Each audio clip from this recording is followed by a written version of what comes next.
Hay momentos en los que uno entiende que el patrimonio no solamente se tiene que construir, también se tiene que proteger. El pasado lunes 10 de agosto a las 7:34 de la mañana, un terremoto de magnitud 7.4 sacudió el occidente de Colombia. Yo soy colombiana, me tocó profundamente.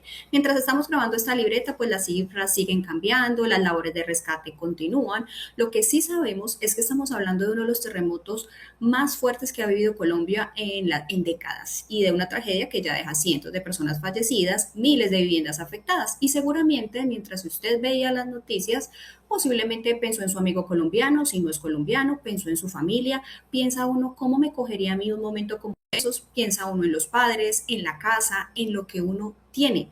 Pero hoy quiero hacer una pregunta que es diferente. ¿Qué habría pasado con su patrimonio si un terremoto hubiera afectado directamente su vivienda?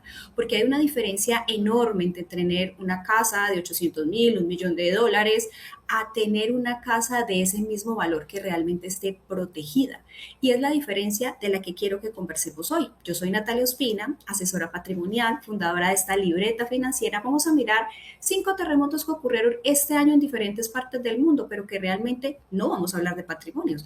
Vamos a hablar de protección patrimonial, cómo cada cultura está preparada para afrontar un tema de estos, porque lo interesante no es solamente cuánto daño puede llegar a ser un desastre, incalculable en vidas, en todo lo que uno puede perder, es cuánto ese daño tenía alguien previsto financieramente entre lo que podría ocurrir. Así que cuando hablamos de patrimonio normalmente pensamos en los activos, en la casa que tengo, en las inversiones, en la empresa, las cuentas bancarias, los vehículos, los bienes que tenemos comprados durante años, pero hay una pregunta que pocas veces nos hacemos. ¿Qué parte de todo eso está realmente protegido? Porque patrimonio no es solamente acumular y comprar, patrimonio también es la capacidad de permanecer de pie cuando algo puede salir mal. Quiero que pienses en dos personas. Las dos tienen una casa de $1.000.000, las dos tienen inversiones, los dos tienen buenos ingresos, los dos han trabajado durante años para construir eso que tienen, pero una de ellas tiene una estructura de protección adecuada, la otra solamente tiene sus activos expuestos. El día que ocurre un evento inesperado, sus patrimonios dejan de parecerse. Y aquí es donde quiero que miren los datos.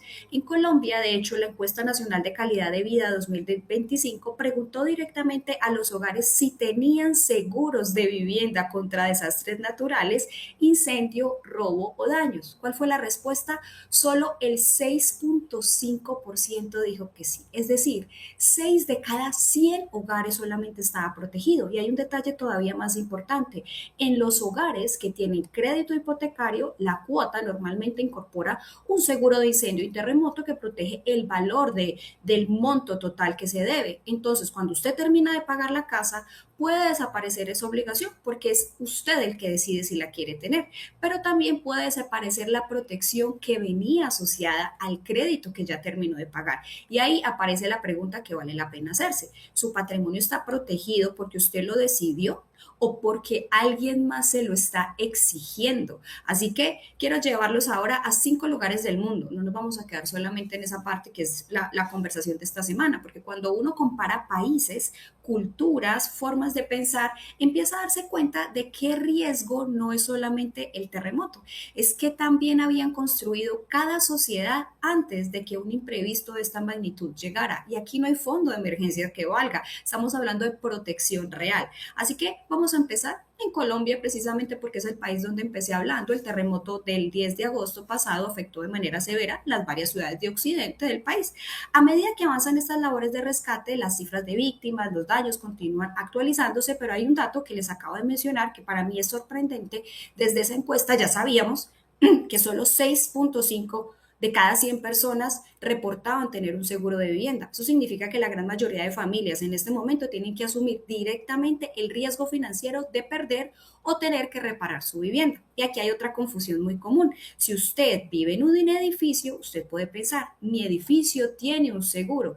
Y sí, pero eso no necesariamente va a significar que su apartamento, su casa completa esté protegido por el seguro de la propiedad, porque en propiedad horizontal la póliza obligatoria cubre los bienes comunes frente a riesgos como incendio, como terremoto, pero eso no significa que vaya a cubrir todo lo que esté dentro de su apartamento, su cocina, cocina, sus muebles, sus equipos, sus acabados, sus pertenencias. Por eso, una de las preguntas que yo haría después de lo ocurrido esta semana y que de hecho estoy haciendo con conocidos es: ¿qué cubre exactamente la póliza de mi edificio? ¿Qué parte de mi patrimonio estoy cubriendo yo? Y aquí les cuento algo en que caí en cuenta. Yo, asesora patrimonial, tengo una propiedad que está arrendada, no vivo allí, y efectivamente cuando yo vivía allí tenía un seguro extra que cubría el excedente entre el valor de la cuota o el valor de adeudado con el banco y el valor comercial, precisamente para estar 100% protegido. Una vez salimos de allí y la dejamos en arriendo, nos quedamos únicamente con el seguro. Si a mi casa le hubiera sucedido algo nefasto, solamente estaría cubierto por el valor real del monto de deuda, no el valor comercial. Y eso me hizo generar alertas también. A todos nos pasa. Ahora miremos a nuestro vecino. El 24 de junio, Venezuela sufrió dos terremotos muy fuertes de magnitud de 7.2 y 7.5. El impacto, sabemos, fue enorme y el Banco Mundial estimó posteriormente daños físicos directos cercanos a los 19.600 millones de dólares. Pero aquí aparece una lección todavía más profunda. No basta con que exista la posibilidad de comprar un seguro. Tiene que existir un sistema asegurador suficientemente sólido y accesible para las personas para que se puedan realmente proteger. La penetración total del mercado asegurador venezolano fue estimado en apenas el 0.28% del PIB en 2025. Y para tener una referencia todavía más concreta, un representante de la Cámara de Aseguradores de Venezuela señaló que apenas el 6% de la población tenía una póliza formal de salud el año pasado.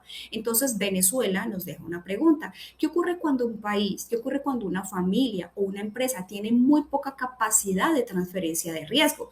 Que una parte enorme de la pérdida termine recayendo directamente sobre el patrimonio, seguramente es lo que vimos. Ahora nos vamos a ir a Filipinas, porque Filipinas tuvo un terremoto de 7.8 que ocurrió en el mes de junio. Hubo al menos 35 personas fallecidas, más de 200 heridas y daños importantes en varias estructuras. Y aquí aparece algo interesante. Filipinas tiene un sistema asegurador, tiene más de 100 compañías de seguro, pero la penetración total del sector asegurador era apenas del 1.9% del PIB en el año 2023, que es la última estadística que se tiene. Y en materia de riesgos naturales existe una brecha importantísima de protección. Entonces, esta es la lección: tener acceso a seguros no significa necesariamente que estamos protegidos. Hay que mirar cuánto de nuestro patrimonio que está efectivamente cubierto, porque una persona puede tener un seguro de vida, un seguro de automóvil, un seguro de salud, y aún así su principal activo, que por lo general es la vivienda, prácticamente está expuesto. Y llevemos al caso Japón, que para mí es fascinante. El 20 de abril, el terremoto de 7.5 golpeó frente a la costa de Japón. Se registran daños en estructuras, personas heridas, pero cero fallecidos. Y Japón es fascinante, como lo dije, porque lleva décadas construyendo sistemas de prevención y protección frente a terremotos. Pero incluso allí encontramos una cifra que sorprende. La tasa de hogares con seguro contra terremotos fue del 35.4% en el año 2024, es decir, aproximadamente 35 de cada 100 hogares tienen un seguro en Japón, uno de los países más preparados del mundo para terremotos. Entonces miremos la comparación. Colombia, 6.5 de hogares con seguro de vivienda, según el SV 2025. Japón, 35.4 de hogares con seguros específicos contra terremotos. Y eso no significa que Japón esté completamente protegido, porque ni siquiera son la mitad de las familias. De hecho, el dato también nos enseña que protección no significa eliminar el riesgo, significa reducir cuánto de ese riesgo termina destruyendo el patrimonio. Y me voy a ir con el último caso, que es Tonga. Triste, porque el 24 de marzo un terremoto de 7.5 ocurrió frente a Tonga, a más de 200 kilómetros de profundidad.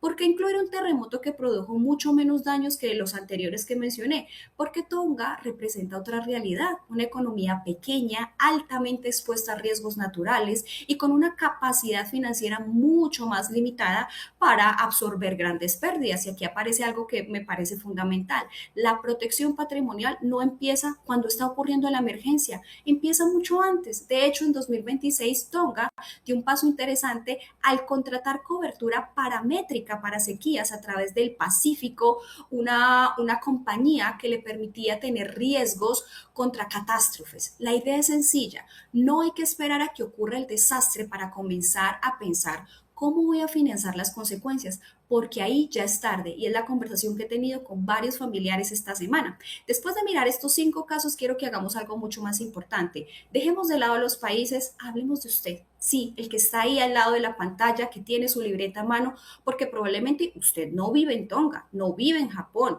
no está en Colombia ni siquiera, pero sí tiene una casa, puede tener inversiones, tiene ingresos, tiene personas que dependen de usted y probablemente tiene varios activos que le han tomado años construir. Entonces quiero proponerle 4 preguntas que quiero que se lleve de esta libreta. Si mañana usted no pudiera trabajar durante un año, ¿qué parte de su patrimonio podría sostener su estilo de vida? Quiero que lo anotes. Segunda pregunta, si su vivienda sufriera un daño importante, ¿sabe exactamente qué cubre su seguro y qué tendría que pagar usted? Búsquelo. Tercero, si usted falleciera mañana, ¿su familia recibiría patrimonio o solamente activos que todavía tienen obligaciones asociadas? Y la cuarta, si uno de sus principales activos perdiera valor el día de mañana, ¿cuánto de su patrimonio quedaría realmente expuesto? Eso, mis queridos, es protección patrimonial. No es vivir con miedo, es exactamente lo contrario, es tener suficiente estructura para que un evento inesperado no lo obligue a deshacer, vender o sacrificar todo lo que usted ha construido durante años, años. Hay una frase que quiero que se quede con usted y que se quede conmigo. El patrimonio no solamente se mide por lo que usted tiene, también se mide por lo que puedo conservar cuando la vida cambia, cuando de la noche a la mañana ocurre algo inesperado. Y no estoy hablando solo de terremotos, estoy hablando un accidente, un tema de salud, la pérdida de una parte importante de su familia que representaba buenos ingresos o buen patrimonio, porque construir patrimonio durante 20 años y perder una parte importante por un evento que nunca contemplamos no significa que hayamos tomado malas decisiones de inversión, significa que quizás teníamos una arquitectura que no estaba completa y eso es algo muy diferente. Los terremotos de Colombia, Venezuela, Filipinas, Japón, Tonga, 5 historias completamente distintas, pero todos tienen algo en común. El evento ocurre en segundos. La protección usted la construye durante años y esa es precisamente la razón por la que vale la pena hablar de esto cuando todo está tranquilo, no cuando ya ocurrió. Así que ahora quiero invitarlo a hacer algo muy sencillo para finalizar esta libreta. No quiero que después de esto usted salga corriendo a comprar seguros, no es mi mensaje. Quiero que sepa primero qué tan protegido está realmente su patrimonio. Por eso hemos diseñado la radiografía patrimonial. Es un diagnóstico con 8 preguntas sencillas que a usted le van a ayudar a identificar dónde puede haber brechas en la estructura que usted ha construido, porque quizás usted esté bien protegido y eso también es información valiosa a verificar. Pero quizás descubra que tiene un caso de cientos de millones de dólares y nunca revisó qué cubre realmente esa póliza y no que tiene que ver, no tiene que ver con si tiene bien constituida una inversión, pero una concentración importante en un solo activo también puede ser un riesgo, o que su familia dependa completamente de su capacidad de seguir generando ingresos también es un riesgo. Y eso es lo que quiero que usted pueda identificar. Así que va a aparecer en pantalla un código QR, usted tómele un screenshot, tómele una foto o visite mi página web nataliaopina.com, encuéntrelo allí directamente, haga su radiografía patrimonial porque construir patrimonio importa, pero construirlo de manera que pueda resistir la vida importa mucho más. Soy Natalia Ospina, esto fue La Libreta Financiera, nos vemos en el próximo episodio.